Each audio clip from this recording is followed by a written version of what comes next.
Pluto's, that's pretty good. I want to take a picture of that. Okay, Pluto's the leading free television service. You know, look, Tim's got 17 million subs with a young average age on the 20 million. 20. I'm sorry. The funny thing about my, you know, I'm partners with almost all the people on the stage, so I'm always trying to remember what the public number is and what the so I'm actually trying to do you a favor. I don't know what the public live number is, but it's hundreds of thousands. Is that this? We have not. That shows anything. All right. You're doing fine charging people with an average age of 30. Dwayne, you're doing fine. You're doing fine.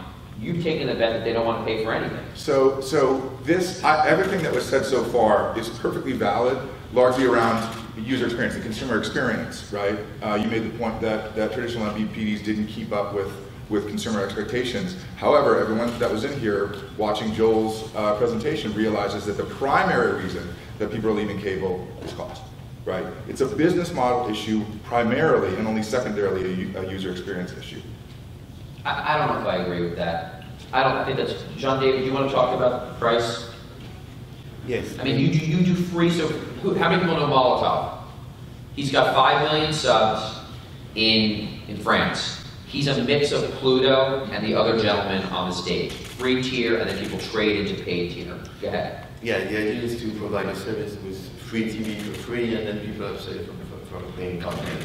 And I totally agree with you guys, because everything is about the experience. And when you think about the previous presentation, the young generation don't want to watch live anymore. If you provide a cable box online, I agree with that. But if you actually change the way people access content, can go both linear and non-linear, and in an easy way, then you get back this generation of discovering content that they couldn't discover anymore on traditional TV. So this is what people are, and we have the same numbers. The traditional TV generation is 50 and plus. On Molotov, it's 30 and less. And actually, there is a new generation coming on our service, is 85 and plus. Because the service is so simple to access, like, content that these people are looking for, but so hard to find on TV. You're the most amazing country. Everybody is smoking and eating chocolate croissants, and then they're living to 85 and streaming on iPads. I honestly don't understand what's in the water. We were amazed receiving emails from people saying, your login system doesn't work, I cannot put my age, it doesn't work, so we were asking what's going on. All right, so we all agree uniformly on the panel that the traditional MVPDs were the problem, and the box was the problem, okay? I don't want to say that price isn't an issue. I think it has to be said that price is okay, fine. And the evidence has shown. Then let's mix it up, Andrew, because I was going to go after you on this. We all think your product is too expensive, you know? Your cost of goods, and again, I don't have this information, so I'm speculating here as a journalist, not as a partner on his platform, and I love his platform. Your cost of goods can't be more than $5. HGTV doesn't cost that much. Why are you charging $16? Why don't you charge $8 and blow it the hell out? Well, I guess, first of all, Philo being too expensive is not a criticism that we get. I don't think I've really ever heard that. I mean, there's some people who say, look, I don't want to sign up for Philo because I'm a huge sports fan and you guys don't have sports. That, you know, I'm fine with. But people don't really say it's overpriced. So I think that that's really part of why we created the package that we did, is that we felt like it really is a great value. And I think that that's true.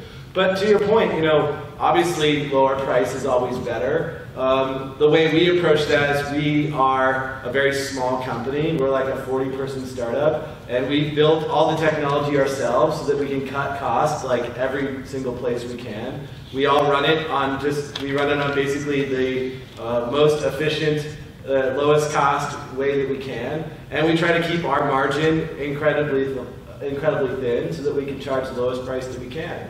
But I think, you know, programming is expensive. It gets more expensive every year. It's built into the deals that there are these, you know, frankly, you know, huge annual increases. The only things that increase at the same rate of cost as TV are healthcare and higher education. And it's, I think in a lot of ways, why are you smiling? there is a, you know, there's a reckoning here where... You agree with me that it's too expensive for what he's offering. Well, you know, if you talk to the programmers, they say, but the value that we're delivering to you every year is increasing. Now, look, I'm smiling because, look, I'm on now this side of the table with at Hulu, where I'm negotiating with programmers.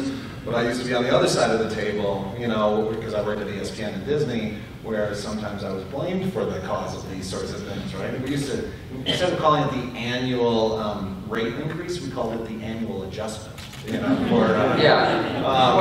but the truth of the matter is that, look, you know, when ESPN is licensing content from the NFL or from the NBA or from, you know, whoever else, those prices are going up every year. The cost of creating a television show, it used to be a couple $1 million an episode a few years ago. It's now $5, $6, $7 million an episode. So the reality is that the programmers' costs are going up because the cost, you know, and you know, we're now at historic highs in terms of the amount of scripted programming, new scripted programming being created. So it's not, you know, look, it is a struggle that people like all of us, you know, the three of us anyway, have in our businesses. This is why we've sort of chosen very specifically what programmers we're working with and what is the value proposition we're trying to deliver. Because our value proposition, well, yours is a little different than ours, but our value proposition and Andrew's proposition are basically completely complementary, right? For our virtual MVPD, we're very focused on sports and news. And those are inextricably and undeniably consumed live. You need to watch them live.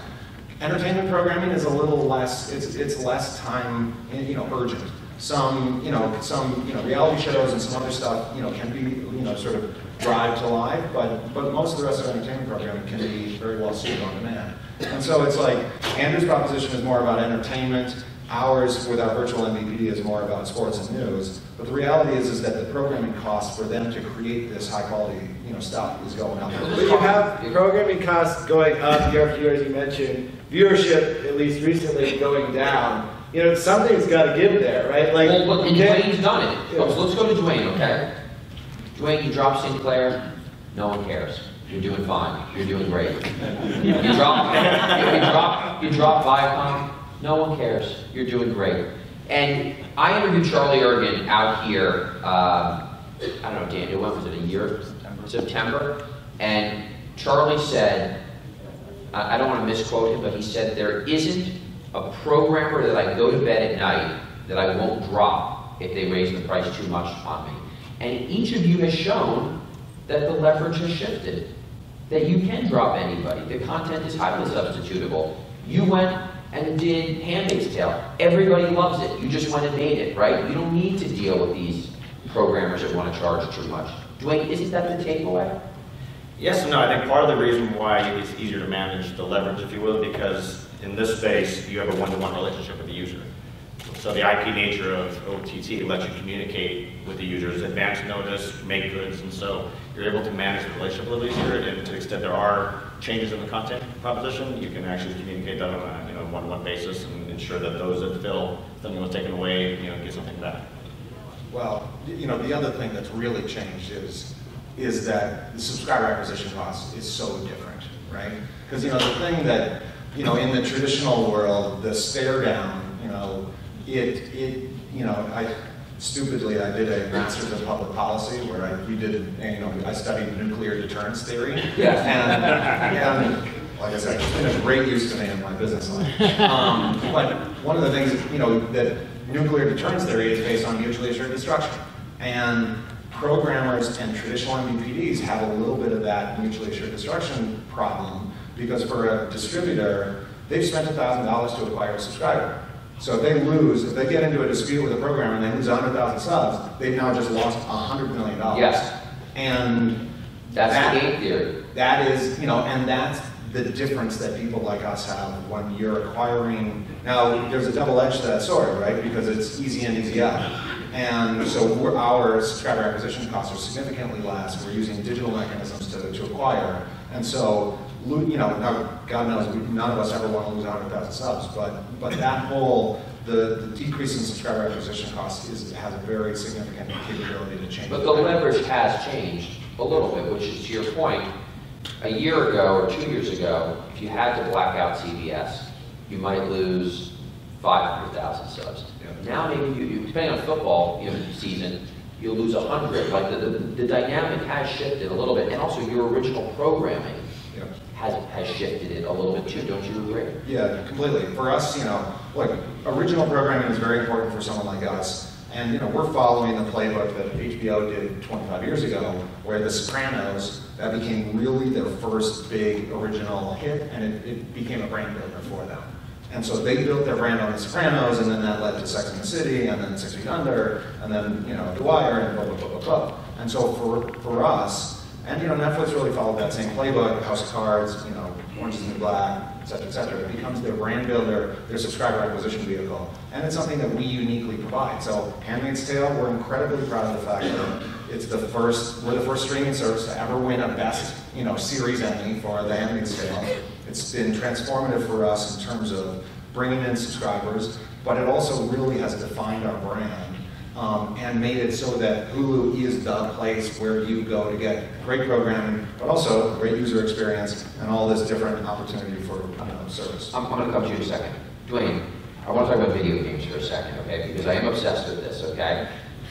And to be fair, I'm not a video game. I know you're not. I know you're not, okay? But I honestly believe it is so, and I'm sorry for repeating this for those of you that were on my panel yesterday.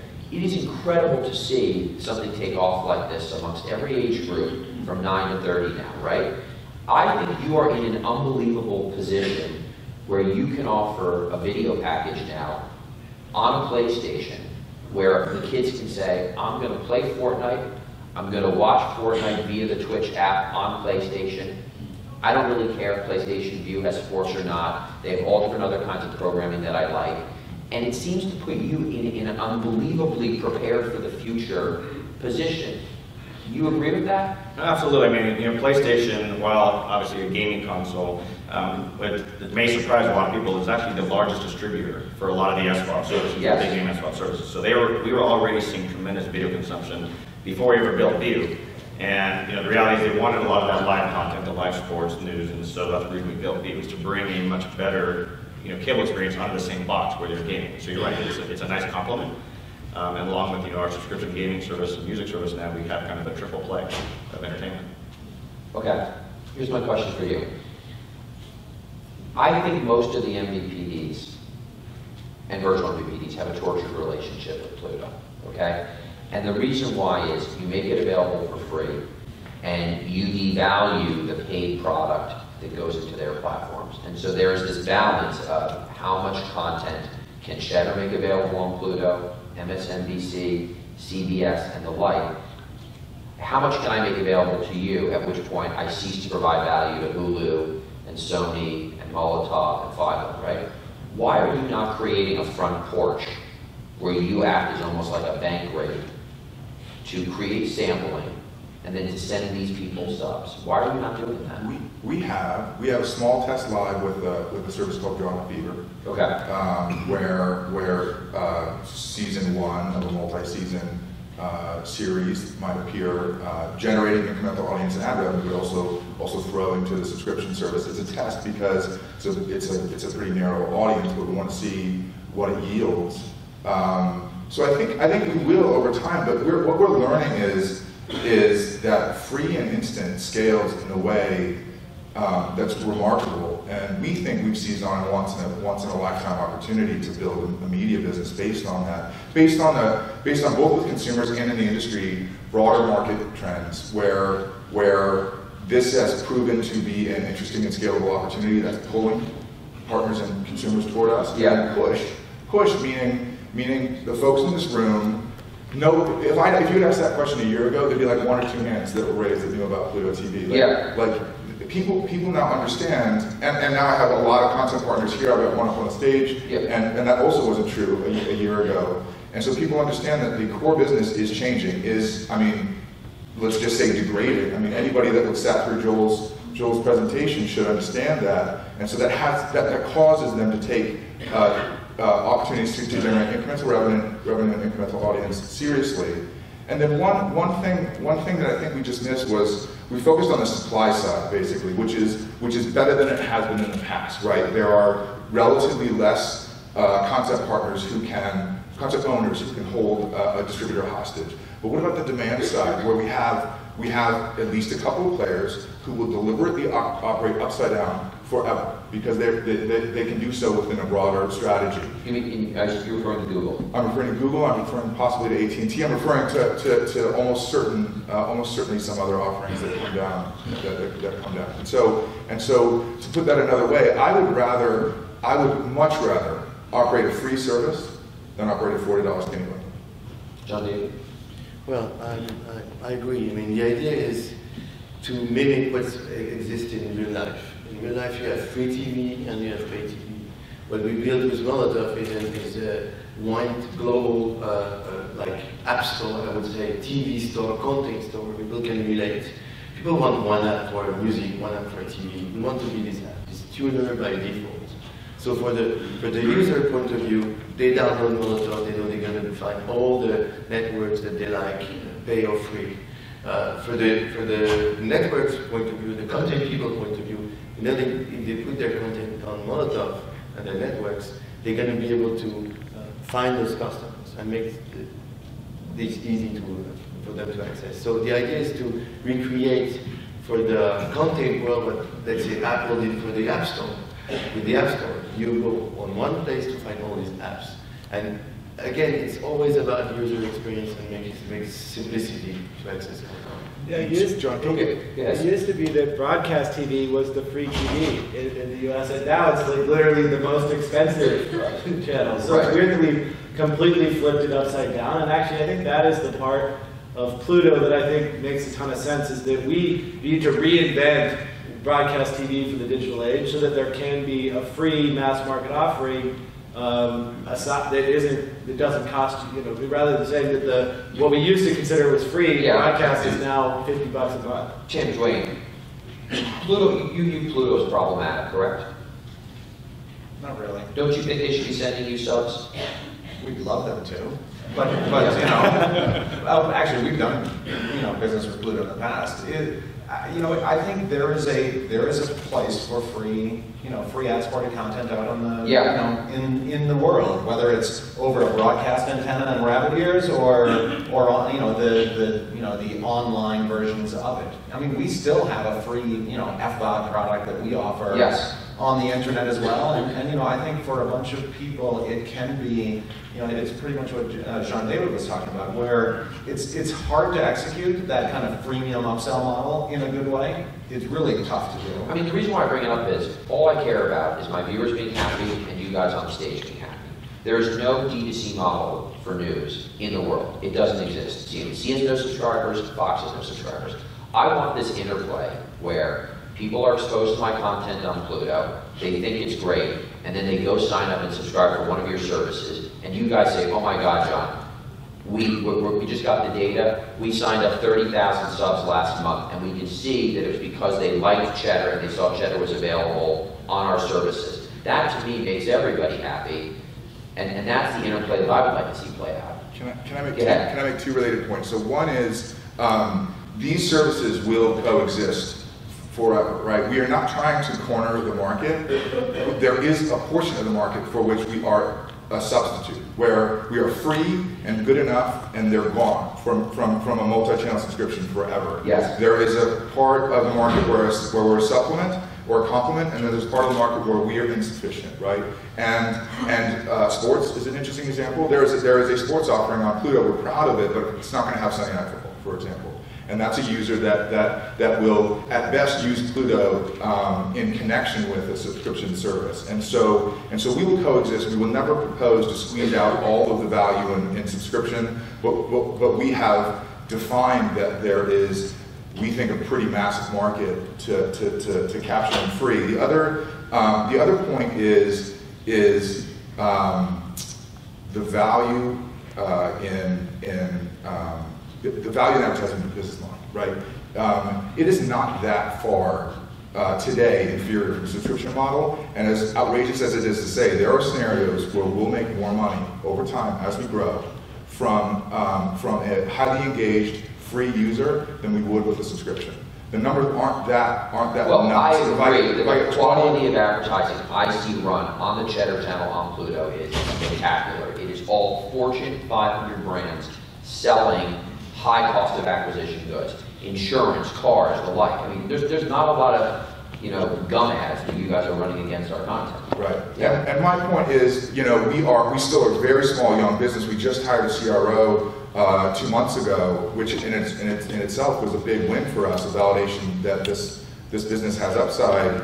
But even today, we're illustrating that there's value in a premium, big screen, in-stream, non-skippable video ad experience. And to be honest, the more that subscription, ad-light or ad-free subscription models squeeze hours out of a media diet, the more value there is in the remaining, high engagement opportunities there are, such as Pluto. So it's a very long way of saying that we think that there will be cases where our highly engaged users generate more revenue in a month than they would if we pushed them into an ad-free subscription. Okay, Jeff, are you getting good stuff for articles? Okay, all right. Okay, so here's a jump ball question, all right? I think we can all agree on this. I cannot believe how many smart people I show any one of your services, educated people who are informed, who are like, oh my God, I can get this on my phone. I can get this on my TV. You're saying that if I have Hulu on my iPad, I can also watch it on my TV. Like people, you would think I've explained to them the concept of carbonated beverages, right?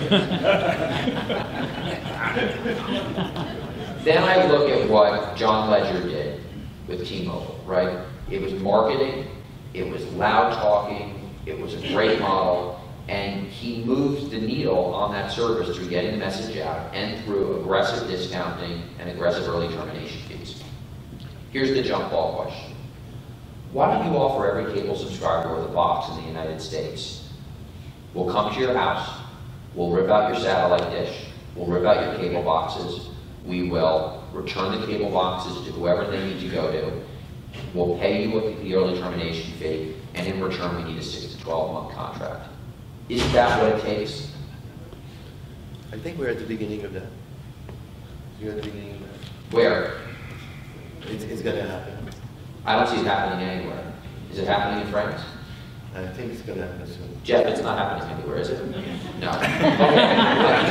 Well, yeah. Why not? I mean, and look, money is easy to get. You can't get a return anywhere right now. You're not telling me that Hulu or Sony, maybe you need to spin Sony out, or maybe you two need to merge.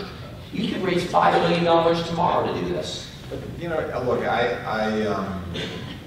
your broader question, I think, is accurate, right? I mean, the awareness, look, it takes a long time to build, first you need to build awareness, then you build familiarity, which is, hey, I really understand what that service offers, and then intent to purchase. So, it takes quite a while to kind of build that overall base with consumers and that understanding. I'll tell you, even though we have 20 million SVOD subs who we communicate with regularly, the number of people who still know that we actually offer digital MVPD service is still quite low. Yes. Because we're in very early days. So that's the kind of the general message. But we are very consistently kind of building that drumbeat for to kind of raise the awareness. And honestly, that's where people like DirecTV Now investing, Sony View investing, other people investing helps build the awareness in the marketplace that rises to the top for all of us. I do agree with that, and I do think that you're right, AT&T going to the market. Dwayne, you've been around a while, people know the service, people know that you offer video service. Why don't you send every Xbox, every PlayStation user, well, actually, I might do that too.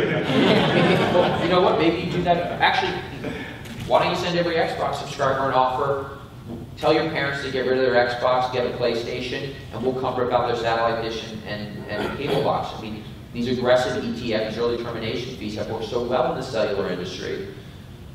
So I think a few points. So first of all, yes, we've been around the longest, and for us, the rising tide floats all boats does come into effect. In fact, almost every time a new entrant comes in, we grow, and it's been a great thing for the awareness building. I think to your point about the switching, it's a high switching cost in this business because it is not just, you know, sending back that cable box, but spending 2 hours on the phone with your incumbent your provider. It's making sure you have all the connected devices in the home, making sure you have a broadband provider. So I think we're doing step change growth here. Like, for example, all of us are doing partnerships with the connected devices, with the Amazon Fires, the Rokus. You know, we entered into an agreement with the NCTC to help kind of bundle broadband. So you got the broadband, you got the devices. The big hurdle is now sending back that incumbent box. And so yeah, that is going to be, I think, a hurdle that may come. You know, I think there's discussions happening, so we'll see. So the problem is that if you do that, roll to everyone's house and rip out their box, I mean, then you're back to the $1,000 customer acquisition cost. Yes. That Tim was talking about. That's why it's $1,000. Right. You have to roll the truck to their house, and you know. So I think that that's the problem. But I will agree with your basic premise. There's essentially a race going on where it's like, can we build awareness about the type of services we have and why it is better than traditional TV? Because it unquestionably is better. Once you try it, you realize it's better on every dimension. Yeah. So for the traditional distributors can wake up to the idea that the box isn't going to get it done, and they need to build an actually competitive product. And so there's a race happening to see who's going to get there first. Well, I want to ask you, I will come to you. Why are the MVPs so delusional about their boxes? Well, I mean, why are they so delusional? Why do they think their boxes are good? Is it just a fabrication that they say for marketing, or are they actually delusional? It's because they've been de facto regional monopolies for decades, and they've never had to compete on product or experience. So if you've never had to compete on product or experience, and people, your choice is no TV or the box, like, then what's the incentive to innovate and build something better? You've built the entire DNA of your company around not having to care about those things. Jeff. So Pluto TV is in a unique position to solve for the problem that you're identifying in a really different and inexpensive way. So Pluto's free and instant just means, by free and instant, I mean there's no login. You certainly don't have to give us a credit card, and it also looks and feels a lot like what you're used to. It's a linear guide. There are channels that you scroll through to find something to watch. No one ever needed a product demo like poke here and slide here and whatever else. It works instantly. And so what we're doing is we're embedding Pluto on connected devices deeply. We have one of those deals launched and is live. It's a deal with Samsung where Pluto TV channels power the TV Plus service, which is shipped on board 2018 TVs. It'll soon be on 2017 and 2016. And so what does that mean? That means when someone plugs in their TV, accept the terms of service and connect to your Wi-Fi, you're presented with an opportunity to have a live, multi-channel, linear experience for free from day one. And so we think we're going to start taking sort of an off-ramp where people are like, well, I guess I already have that, and I subscribe to Netflix, maybe, and I've had Amazon Prime before they had any video, so maybe my media plate is sort of full, and that is aside from the fact that we're striking deals with these valued connected device partners, that onboard, that's free. That cost me nothing. I didn't have to roll out a truck. I didn't have to talk them into anything. I just ship back there. Let's talk about Netflix for a moment. And Tim, I'm going to give you a compliment here. People, I'm down at the stock exchange. I talk to a lot of Wall Street people. I know a bunch of hedge fund managers, and they all say Hulu is a legitimate competitor to Netflix. Hulu can beat Netflix, or Hulu can be a full stack solution, and people will not take Netflix and they will take Hulu. How do you feel about that comment? Lots of people always try to, kind of compete, really sort of set us up for competition. Yeah. The reality is of our 20 million subscribers, 75 or 80% of them have Netflix. And the way that we look at it is kind of what we talked about 2 minutes ago, where it's, hey, they've helped educate the market. They've helped really, basically expand the market so that people like us can survive. In the SVOD world, it's not a mutually exclusive world. A lot of people, a lot of our subscribers, not only do they have Netflix, but they have Amazon Prime, they have HBO, and they have Showtime, and whatever. So the only place that we really feel like we compete with them is on content acquisition and originals development. But we don't necessarily. But there are those curves of early wealthy adopters and then middle adopters, and that's. So the first set of people that love online services and can afford multiple services, I think you're absolutely right for. But the next leg up of more budget-conscious consumers, it does seem like there's a real shot that there'll be a choice, and they'll ultimately say that they prefer your service better, and that the stuff that you've rolled out. And I'm not asking you to trash Netflix. I mean, I know that a rising tide lifts all boats, but how do you think about servicing the consumer that wants your originals and wants live, and you're going to be the full solution for them? Look, I mean, the way we think as a company is overall is, because we've been in the business for 10 years, right? We started first with a free service just on computers, and then we brought a premium service to multiple devices, and then we added ad-free to our SVOD service, and then we said, hey, you can add Showtime and HBO on top, and then we launched our digital MVPD. And for us, our value proposition is all your TV in one place. And yeah, we got 20 million people down here, and that's great, and we want to keep on adding more. And for a bunch of them, they want also sports and news and whatever. And so we'll bring them up the path with us. Now, some of them will say, no, you know what, I'm just not that interested in sports and news. And the truth is that, our value proposition on our SVOD service is very much around our originals. Like I say, they are the brand builder. They are really good for us for subscriber acquisition. But, and you see this actually still with HBO, where all of their marketing for HBO is all about their originals, right? They never market the fact that, hey, I've got studio output deals with Warner's and Fox and Universal. But the reality is that 70% of the usage of HBO is acquired content, and 30% of their viewing is on their originals. Yes. And so now Netflix has very much taken the approach of they're really winding down any acquisitions whatsoever. All their money, I think Sarando said yesterday, 85% or whatever of all of their new content spend is on originals. And the truth is that the originals business is a tough business. Hits-driven businesses, money is not the panacea. Our content budget is, a fraction of theirs, but still, we won an Emmy for Best Series before they did. Now, I'm not trying to gloat or anything. I'm just saying that money is no guarantee of success. Right. And our kind of value proposition on the SVOD business is that we're definitely going to try to be smart about our originals investment, and that's very much expanding. But we're also very much in the acquisition business of acquired content from the major studios, including Fox and NBC and Disney. Well, and how important is something like Cheddar to you, or to all of you guys? Incredibly important. In fact, it's existential for Hulu that we maintain certain. And what I mean is, Careful, think about The compliment, you let the big side that you can go out and you can compete in the highly competitive, high cost, tough odds win rate, of how they produce dramas and comedies. Or you can go do a deal with somebody like me to get free business news, headline news, the other live news. We know that people come to these platforms for live news. And it is something that the consumer will want, and it's much lower risk. I mean, do you think, when you think about the deal that you did with us, do you think, I like the batting odds on this is something to compete with. How do you think through that? Are you sure you want to go into this? Yeah. No, we've been very, in fact, right? Because of how we interacted. We did deals with 6 programmers for the launch of our service, and we launched on May 3rd, in 2017, and we literally did no other deals for a year until we did yours, whatever, 3 weeks ago or whatever it was. And our thought process has been less is more. And we like the very clean, simple, beautiful user interface, and we worry about that more isn't more.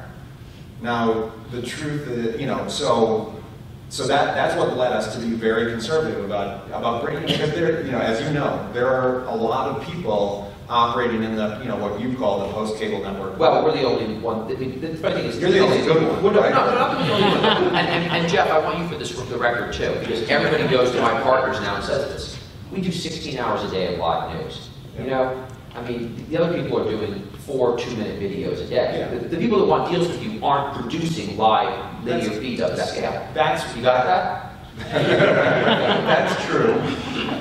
That is true. So the quality of the content creation needs to be there, right? We have a bar. You know, you're going to be sitting right next to, as you know, you sit right next to CNBC and Fox Business and everyone else, and it's like we can't have this huge disparity in terms of the production quality and the dedication to content creation. For us, news is a very, you know, I mean, though the news networks are always top 10 networks for us. News, people consume a ton of news. And so for us, it makes sense to work with you guys because the content creation, you know, quality was high. We know we have that audience, and we think that there's an opportunity to super serve that audience with additional content sources. Because literally in business news right now, there's really just two players. And so we thought, you know, you obviously skew younger demo-wise, which aligns well with us. So it's like, hey, it makes sense for us to take small, smart bets in key areas for ourselves. I don't think you could have launched Philo without us. Because I think that you would have. And I think it's because you needed a news product, and you couldn't possibly have dealt with the impossible conditions from NBCU, Time Warner, and Fox. Prices, demands, and the like. Well, look, we've talked to all the programmers. I think that we chose to go the direction we did. You know, I've talked about why we did that, and I think there are a lot of reasons for it. But I kind of want to actually answer your question about Netflix, because I think it's interesting for us to try to understand, you know, what role original content plays and what role Netflix, to the degree that they are or are not a competitor. Yes. And I think that, you know, what our conclusion is that original programming is great, but there's a limit to how many apps and services a consumer can keep track of. So there's a limit to how many people can sort of maintain in the front of people's minds. You know, yes. It's already getting quite confusing when you're like, I heard about this show. Is it on Hulu? Is it on Netflix? Is it on Amazon Prime Instant Video? Is it on traditional TV? Is it on CBS All Access? You know, what app do I need? Do I need to create a new account? It gets overwhelming at a certain point. But I think the other important piece of this is that Netflix is a very particular type of content. It's, you know, ad-free premium entertainment content. And I think that that's great, but there's a lot of other types of content people want. People like a lot of ad-supported content. People like sports. They like reality content. They like a lot of things that Netflix doesn't do, and as said, they never will do. And so I think that this idea that, you know, Netflix is really like a direct competitor to all of us here on the stage, I really think is Let's get some questions. The microphone's going. This gentleman right here. It's funny, I was meeting with the woman who runs ProSieben's television business this week, and we were talking about porting American properties and American sports over. And she was like, football worked, basketball didn't work. You know what really worked? I was like, what really worked? She's like, fucking darts. People love watching darts. You can't buy enough dart content. And you know, I thought that was amazing. And then the other thing is, which Andrew always tells me, is live PD with Dan Abrams, which is like a reboot of Cops, is always the #1 thing. We watch a lot of live TV on our series. We got it. But It's always a top 10 show. Strangely, they don't always watch it live. It actually does very well time shifted too. You know what? It's kind of I'm like you. It's kind of the reboot of Cops from you know, for today. But yeah, it's a top 10. Also, Dan Abrams is great. I mean, he's just in that control room. And the way that he's describing, like, the fact that they pulled over the guy with, like, a joint in his pocket, you would think that the guy committed, like, Grand Theft Auto or something like that. Okay, this gentleman here. Yeah, the most irate customer I ever had talked to was Cops. You know, it was nuts. You didn't get a show. So the question I have, really, I mean, John, you kicked it off earlier was, it was called the bomb, the jump bomb or something like that? The jump ball. Jump ball. Oh, you said jump ball. I don't know about jump ball. The question is this, and I work at a NVPD. Which one? Fidelity Communications. So we're in that mid 850 guys in NCTC. You know, when we talked to. I love these NCTC companies. I'm going to the cocktail party at that NCT thing. I'm going to sign all you guys up. That's how we get it. So I've talked to several of you guys, and he was going on a truck roll cost, right? So reality-wise, and I'm going to get the question, I'm sorry, but it's not 1,000. We put in $600 worth of boxes into a 3-bedroom house. That's the majority of the money right there. You know, so there is some room if you want to go do that. Don't listen to the other guys that just said do that. But here's the question. Have you reached out to a company like our company or other companies instead of a revenue share, which we've seen how that's not working that much, it's a low revenue share, but have you thought about buying that book of business and saying, hey, we'll just take over everything, and kind of doing the same thing that you were just mentioning? Has anyone reached out and done anything like that? We'll be in market. We'll be market soon with a business model that sits on top of a broadband-only subscription, where we can generate incremental revenue from that user with a free video service. The more they watch, the more money we'll make. And then that also could sit alongside a skinnier or fat bundle to the extent that we offer additional programming. Yeah, we're really excited about the potential of working with existing distributors, partly because I think, you know, other than awareness, the second biggest barrier, in my opinion, to these services really reaching much wider appeal is just that it still is pretty hard to figure out, okay, I need a device, do I need a Roku, an Apple TV, how do I get it, how do I set it up? And that is the one thing that I think traditional distributors do well, is it's a pain in the ass to call them on the phone and have them roll the truck, but when they come, to your point, they plug in all the wires, they set up the box, they give you the remote, they put batteries in, they show you how to turn it on, and when they leave, you press the power button and it works. That has never been my experience, Andrew. That has never been my experience. 100% of the time they come to my house, there's some big fucking problem. And I turn to the guy and I say this, between you and me, if this thing works when you leave here, I'm giving you $40. That has been 100% of my experience of getting people boxes installed in home. And you know what? Somehow they always figure it out. $40 cash. Sir, tell me your name. Okay, this is Daniel who runs our distribution. Where's Carrie? Is Carrie here? Okay, Carrie's in the back. Corner this guy. We're doing a deal with this guy before the end of the day. Okay, there's a question over here. So we're sort of the enemy in the territory because we are a company that does exactly what you were talking about. We go out to people's homes, we install antennas, we have trained people on every one of your services except Molotov. And we're growing and successful because everything you have mentioned in here is true. People don't know. And it, you know, it depends on the demographic, but people don't know what's going on, so we teach them how to use Roku's. Why are you the enemy? You sound like manna from heaven. This is the pay TV conference, and we're actually both free TV. But you put the antennas. Yep. 8 million sold last year. What is your name and what's your company? I'm Bruce, and this is Brian. We're partners in free TV. We're based here in Denver. All right, great. So Daniel and Terry, talk to him. We should bundle together with that. Finish your question. So my question, it actually does come back to a box question, Brian, because we've tried everything from Chromecast to Roku to NVIDIA Shield to Tableau to, we've done everything. We've seen what programs work on or what apps work on what things. And so there is an essential box question if people are looking to do specific things. And so it'd be great if we could talk to some of you guys and sort of figure out what's going on, because we sell your products. I train people on Pluto every single day. Philo is an incredible sign-up. PlayStation View, we've given a lot of people that. Hulu's a little tougher because we install antennas so that people can access, you know, broadcast for free. I'd like to share with you a story. Hulu Live, but I think that there is a real opportunity in the marketplace, and we sort of figured out, and we're profitable.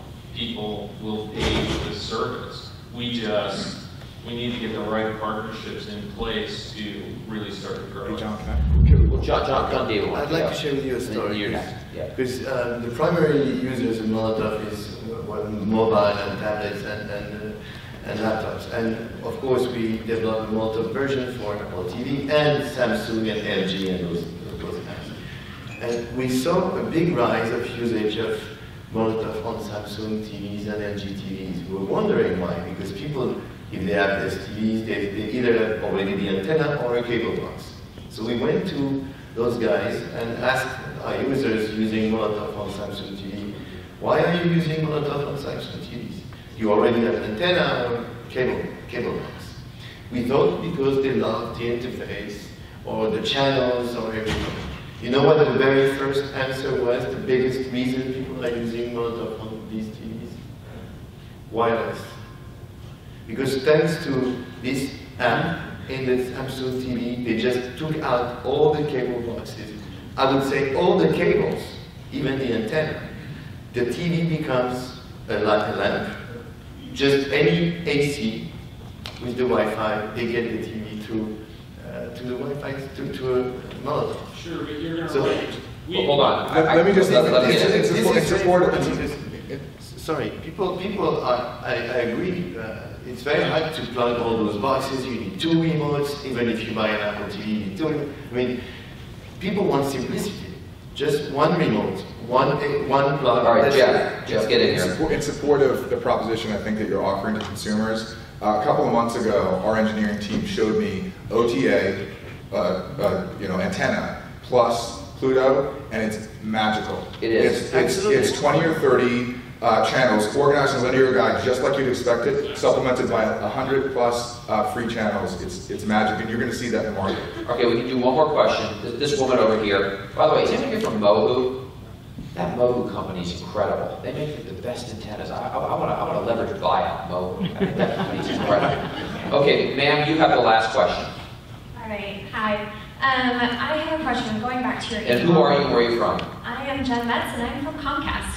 Ah. So you guys actually just put your stuff on X1, so boxes are still kind of relevant? It kind of works. Okay.